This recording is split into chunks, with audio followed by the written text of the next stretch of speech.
Today we're doing the back, biceps, and abs workout for my 12-week Shortcut to Size program. This is phase 1, microcycle 1, which means we're going to be doing reps in the 12 to 15 range. Now, as you progress through microcycles, weight's going to increase each time, reps will decrease. First exercise we're going to do is a dumbbell row. Even though the weights are fairly light, I'll still do one warm-up set before I get to my working set. Now, most of you are probably used to seeing the one-arm dumbbell row performed on a flat bench with a knee braced on the bench and the arm. A lot of people think that this reduces the stress on the lower back when you do dumbbell rows. However, this actually increases the stress on the lower back because you have your knee braced, so the only joint that's absorbing the force is at the hips and your lower back. I like to do them standing with my hand braced on either an incline bench or at the dumbbell rack, because now I have more joints to absorb the force and reduce it on my lower back. So I've got the ankles, the knees, and the hips. This all helps to reduce the stress on the lower back when you're doing dumbbell rows. And don't forget your music. Strength increases are important during this program. Music is a big help. All right, I'm up to my working weight. We're going to do 4 sets since this is the first exercise for back. Now remember, the first exercise is basically your barometer for your strength progress. So mark down the weight you use as well as the number of reps you complete on each set so you can see how you progress through the microcycles and also through the phases. Another thing I recommend you use for back are straps. Do your back a favor, use straps on every set. One study I did with the Reader Research Group found that when trained bodybuilders used straps during a back workout, they were able to complete 1 to 2 more reps on every single set of every exercise. Those 1 to 2 reps can make a huge difference in the muscle mass gains that you see during this program.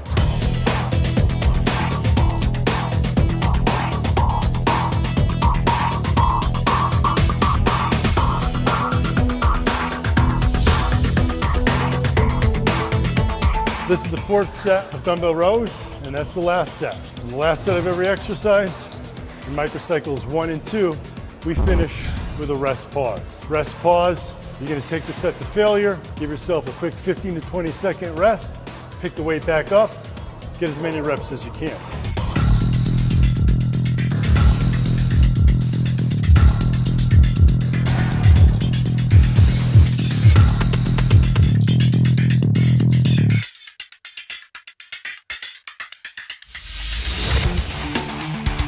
Now it's time for the second back exercise, wide grip pull downs.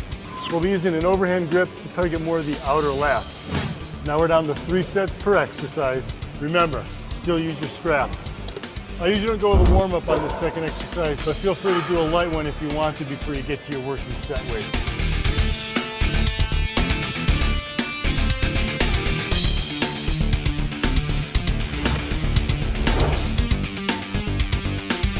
Third and final set of pull downs.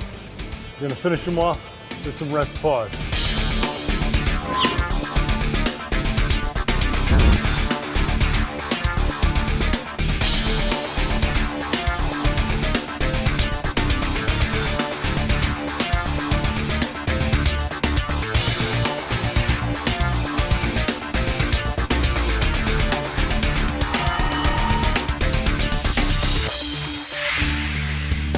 Third exercise for back is an exercise I call standing lat pull downs. It's a bit of a novel exercise that most of you probably don't do. You typically sit down in the pull down like exercise number 2 and do your pull downs. But what I like about this is you're going to be standing here and leaning back doing a pull down. So it basically combines, due to the angle that you're pulling at, it's kind of a cross between a pull down and a row. So it's an angle in between that you normally don't hit, which means you're going to target different muscle fibers of the lats, and it's important to target as many muscle fibers as you can for the best overall muscle growth. Third set of standing pull downs, we're going to conclude with a rest pause.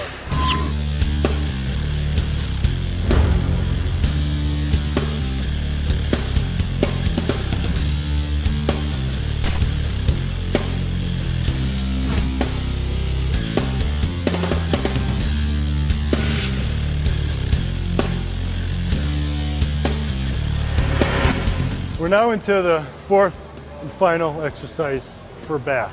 It's a straight arm pull down. Now, for most muscle groups, you have exercises that are either multi-joint or single joint.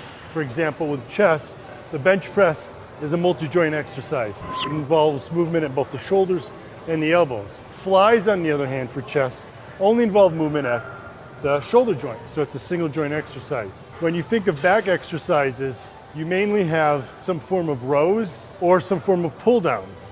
Now, both pull downs and rows involve movement at the elbow joint, movement at the shoulder joint. So almost all back exercises are multi-joint exercises. The straight arm pull down, however, is one of the very few single joint exercises that you can do for back. Why do you want to do a single joint exercise? Well, when you have movement at only one joint, it better targets that muscle fiber that you're trying to hit, in this case, the lats.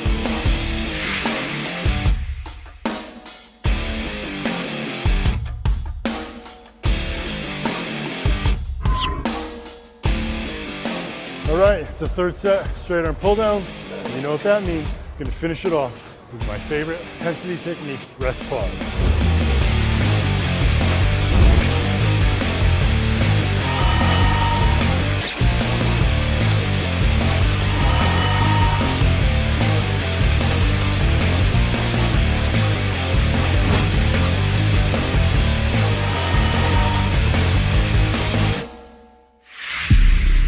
Finished up back, now we're gonna move on to biceps. First exercise is the barbell curl. You've already used your buys to assist your back, so your buys are fairly warmed up. It's your call whether or not you wanna do a warm-up set. I like to do a warm-up set because I go fairly heavy. Even if it's just the bar and you pump out a few reps, just do something before you work up to your working weight. With the barbell curl, one of the tricks I like to use is to change up the grip width. I do the first 2 sets with a narrow grip. This targets more of the outer head of the biceps.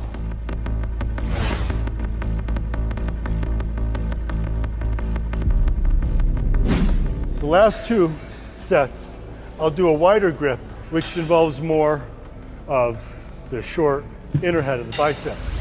You also tend to be a bit stronger with a wider grip, so that'll help you stick in the rep range as you're getting in those later sets on barbell curls. On to the fourth and final set of barbell curls. So we treat the biceps with some rest pause to really burn them out.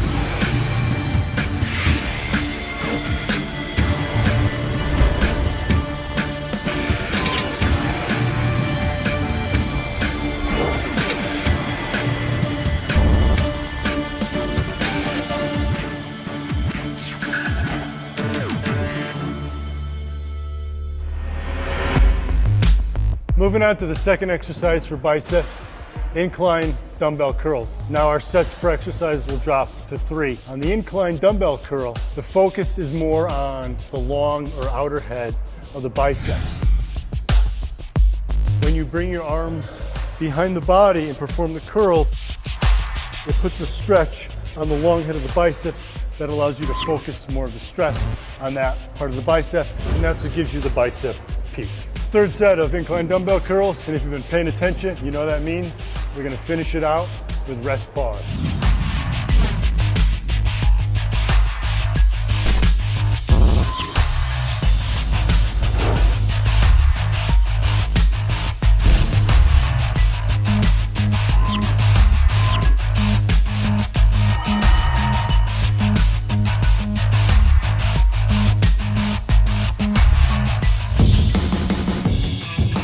We're on to the third exercise for biceps, the one-arm high cable curl. This is also the last exercise for biceps.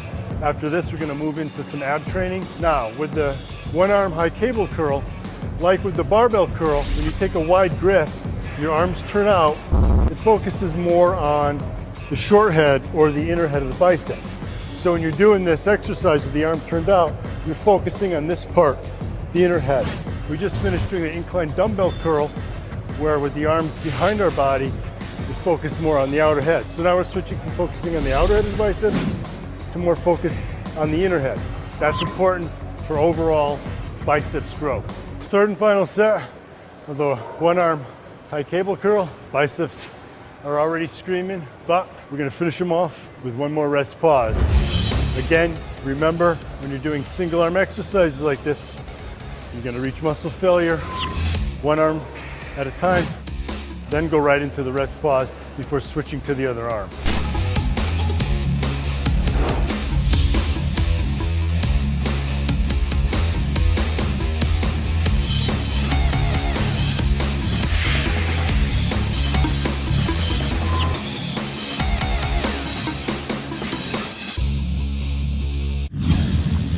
Moving on to abs. Now with abs, the rep ranges will be a little bit higher during microcycle 1 than the main muscle groups. So we'll be focusing on reps in the 20 to 30 range, and that's because abs as well as calves are muscle groups that tend to do better when you hit them with higher reps. Again, just like with all the other muscle groups, as we progress through the microcycles, we'll decrease the rep range. We're gonna start by doing lower abs. I typically recommend to start your ab work with lower ab work because the lower abs tend to be the weaker area of the abdominals. So train them while you're at your strongest and your abs aren't already fatigued. Then you can follow up with other upper ab exercises like the typical crunch. We're at the third set for hip thrust. So just like the other muscle groups, we're gonna finish this off with a rest pause set. Again, gonna reach muscle failure. Take a quick 15 to 20 second break and keep doing hip thrusts to reach muscle failure again. Second exercise for abs is a standard crunch. Now we've gone from the hip thrust, which focuses more on the lower abs, to standard crunch, which focuses more on the upper abs. I like to do my reps as explosively as possible on crunches, and that's due to a recent study that found that when subjects did their reps in a fast, explosive manner on the way up, controlling on the way down, they used more abdominal muscle fibers. They also used more oblique muscle fibers, essentially turning the crunch from just an ab exercise into an ab and oblique exercise. Third and final set of crunches. If your abs aren't screaming by this point in the workout, wait till you finish this set with the rest pause.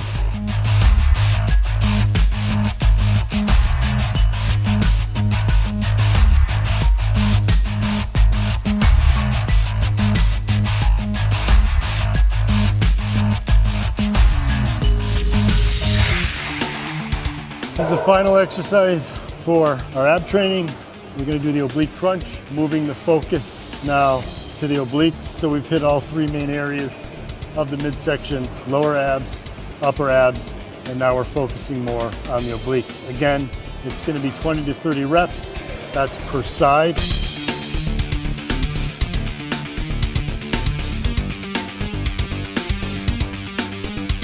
And finally, we're at the last set of oblique crunches, and that's the last set of this workout.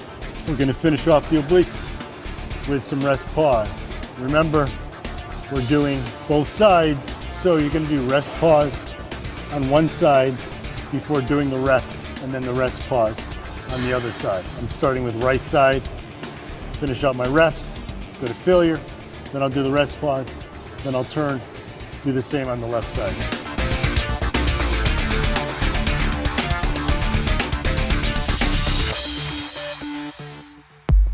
That was your back, biceps, and abs workout of my 12-week Shortcut to Size program for Phase 1, Microcycle 1. Be sure to check out all the other videos before starting the program right here at bodybuilding.com.